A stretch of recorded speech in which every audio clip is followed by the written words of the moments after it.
Good morning. We're back at 7:08 a.m. and 55 degrees here on KFYO Mornings with Dave King and Matt Martin.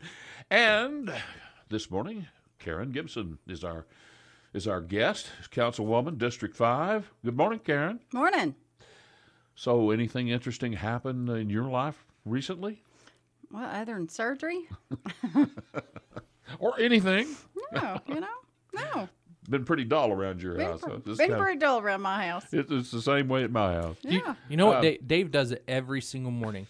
He says, Matt, what did you do last night to help change the world? For the good of the world. What have you done for the good of the world? For the good. I'm like, what do you think I did in the last 24 hours? I mean, come on. I have 4 kids. Yeah.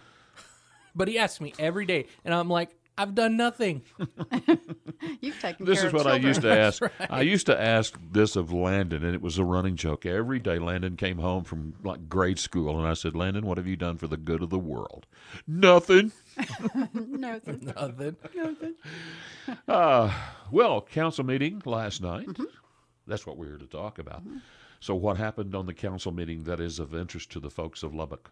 You know, we talked about last night. We actually voted on we'll start with the route of the new transmission line that LP&L is doing. And they actually chose a route through a study. And it's a good route. It's going to go, it starts off west of town, actually northwest up by the Clovis Highway, and it comes down and it comes around the North Loop. Comes down North Avenue S. When we say transmission line, I assume we're talking about these big steel towers with multiple the big wires. The big lines, transmission. Mm-hmm. And they're going to run that around the loop? Mm-hmm. Wow. The North Loop. And it'll take care of some challenges they were having at XFAB just to make sure that they don't lose power.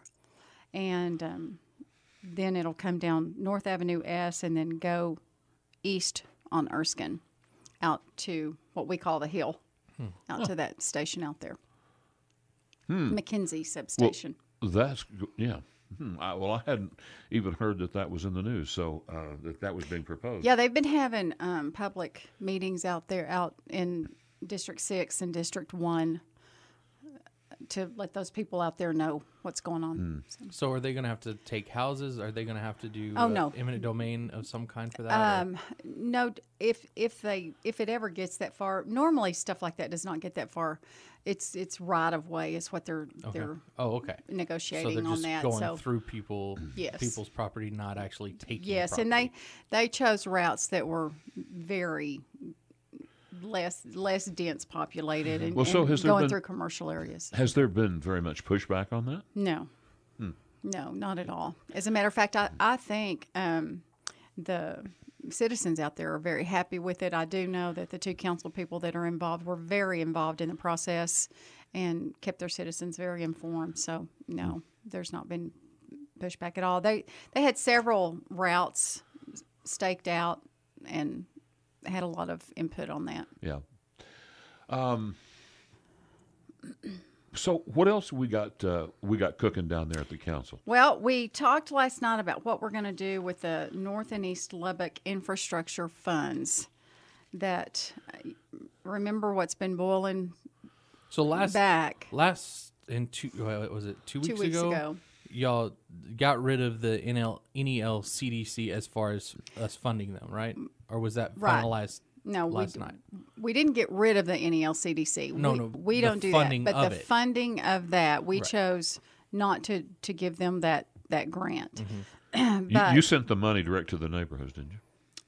Yes. Yeah. That money is going to go directly into North and East Lubbock infrastructure. That was kind of a no-brainer, wasn't it?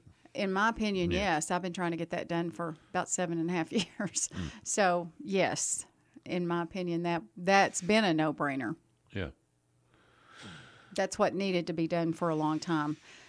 But now, Jarrett brought us a proposal, and what's going to happen is we actually put, within those boundaries, we actually added Arnett Benson. So now, within those boundaries, we have Arnett Benson, Chapman Hill, Dunbar Manhattan Heights, Guadalupe, Jackson Mahon, Parkway Cherry Point, and Windmill. Those neighborhoods are within that purview of North and East Lubbock infrastructure. Right now on the waiting list, there's like 50, I can't remember exactly how many, there's 51, 52 homes. So we'll start with that list first. And it's important because these people are already waiting on funds. These are people that they haven't been able to get to. We'll start with this list. And to be clear, where people understand, these funds go to fix up, I guess, homes. Needy people, right? Yes. That can't afford it, to paint their home, maybe do some fix some renovation, water damage, Yes. roof. And these are homeowners that live in the home. Yes. These aren't like renters or something like that. No, these are It's just homeowners that actually live in their home. And that is one of the criteria that they have to meet. I can imagine there'd be a lot of retired people that simply don't have the funds to. Oh, absolutely. That applies to mostly, probably. Yes, and a lot of these are that we're trying to keep these homeowners in their homes where they don't become rentals. We want these neighborhoods to thrive, and this will help those neighborhoods thrive. Right. Well, of course, the one of the big things that is on people's minds, and I know on the council's minds, is the new police stations. We making any progress on that? There's still the facilities committee is still talking about how we're going to do that, when the timing, how we're going to do it. I do know substations will happen. We all know that will happen. It's an expensive proposition. It is a very expensive proposition. So did I hear what, $60 million? That's what they're looking at. I think right now where the administration building, the headquarters, if you will, is going to go is the question. It's not, I don't think the substations are a question. We know what area. We're not sure exactly where. We're talking about building 2? 3. 3 substations. We'll have 3. We'll have one in South Lubbock, one in Northwest Lubbock, and then one in East Lubbock. And then we'll have the headquarters somewhere in the downtown area. And I know they have a couple of spots chosen. To my knowledge. Talking about constructing a new station downtown? Possibly. I still say you cannot take City Hall proper now off the table. You just can't. For the police station? For the police headquarters. Yeah. Well, gosh, they don't need that much room, do they, Karen? No, police headquarters doesn't, but if you're going to add in municipal court. Oh, yeah. You can fit both of those in that building. Wouldn't it take a lot of remodeling? It's going to take remodeling anyway. Yeah. You're either going to build or remodel. Yeah. Yeah, because you're just not going to find a place that's going to accommodate all that. No. Well, I mean, that's an awfully nice building. It's a very nice. It's a good building. It's it's a sub, and then it's 2-story. Mm-hmm. Okay. Well, and a basement. Yes. It's 2-story and a basement. So three floors. Right. Yeah, that's a lot of space. It's a lot of space, and when we started all of this, that was the plan. Yeah. And I still say, and I keep going back to stick to the original plan. Now, I will also say, we've got new council, new eyes, new ideas. So you have to be open to those new ideas. And when people come in with better ideas, you've got to be open to those. And I absolutely understand that. But you can't get away from that original plan and keep that within the scope. You just can't. Okay, Councilwoman Karen Gibson, and please, we need to take a break here, 7:17. Let's take this break, and we'll be right back with more. News Talk, 95.1 FM and 790 AM. We are KFYO Mornings with Dave King and Matt Martin, broadcasting live from the Culligan Water Studios, Better Water, Pure and Simple. 7:22 a.m. And our guest this morning and for this last segment is Karen Gibson, City Councilwoman, District 5. Yeah, so I've heard rumors that the American Cancer Society wants to make a run on Lubbock. So I was just wondering if they've contacted you at all, and what is it that they're trying to do in Lubbock? Well, first of all, they won't contact me. What they're trying to do is do a total ban on businesses for smoking. And they've tried this before, and it failed. I was very vocal about it. I think that's a business decision. I don't think that's a government decision.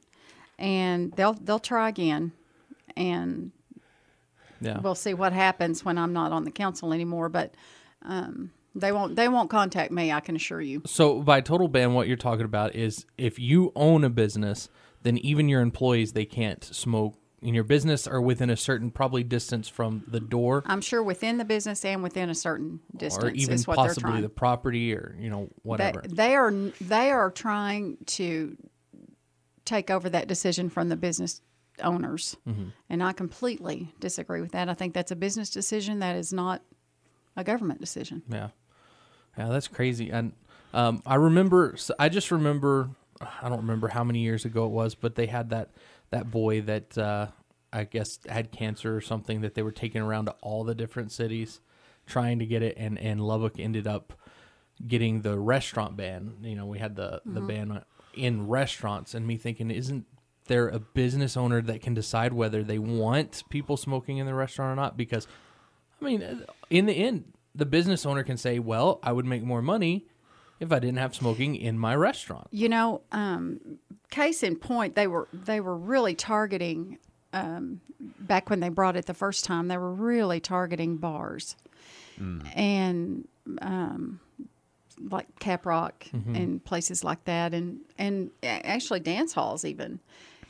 And my point was there are smokeless dance halls, smokeless bars, and if that business chooses to go smokeless, that's their choice. But they were wanting a quote unquote level playing field. Well, that's just not how it works. It is a level playing field, and it's your choice. The consumer has a choice too. And in Lubbock, the consumer has a choice. There are smokeless and there are smoking. So I think that, then once again, we go back to that is the owner and the business owner's choice. Okay. Well, but of course, the American Cancer Society sees itself as someone who wants to stamp out cancer, and of course, smoking causes cancer, and good so for I can them. understand. I understand their understand their crusade. reasoning. Sure, for wanting I to do do this. too. And quite honestly, wouldn't it be better if we lived in a smokeless society? But that's. Well, but According to I'm an whom? ex-smoker. I chose to quit smoking. was gonna say, That was my according to choice. Yeah. Yeah. So that's again, that's an opinion thing of people That's who right. enjoy smoking. Some some of them enjoy a cigar every now and then. That's their choice. That's right. If you start banning And with your bourbon. with my whiskey, yes, bourbon's good, but any type of whiskey. Bourbon, whiskey, same thing. And all I'm saying is that is somebody's choice. That is not something that the government, whether local or otherwise, should be deciding for you. Yeah, and I don't agree. disagree with that. Because I'm very big on individual choice, and particularly for businesses. Businesses should be able to run their business the way they want to. I think so too. I So think consumers you fully will. expect them to make another run once you're off at us or at this city rules, I guess. Once you're off the council. Oh yeah, I do. I fully expect it. Well, and if any other council members decide to get off that happen to fall in line with that, then it could be even more to their. So. Oh yeah, I think, and every time it fails, they'll bring it back on a new council. We need it. We need to call the council members and say you need to run. So have you enjoyed ones we like. your time on the council? Very much, very much. I love what I do. So you told me you'd been on 7 years. In May it will be 8. I'm in my second term. Gosh, I remember so well I know. when you were going to file, or It's when you first flown. ran. It just seems like it was maybe 3 years ago. It has flown by. I can't believe it's been 7 years. Yep. I love what I do. It's flown by. So what is what do you think? Well, we'll have to talk about that later. Mm-hmm. Yeah. Yeah, Dave, you're getting yourself in trouble there. I was about to, but I didn't. No. So that just about wraps things up for us, Ms. Gibson. I know. Council meeting was very, very easy last night. Have you It was got nice. It's anything no that fun you when want- there's no fireworks, is it? Said it's no fun when there's no fireworks, is it? It's nice when there's no fireworks. We didn't even have citizens' comments last Did y'all night. get home on time? We got home.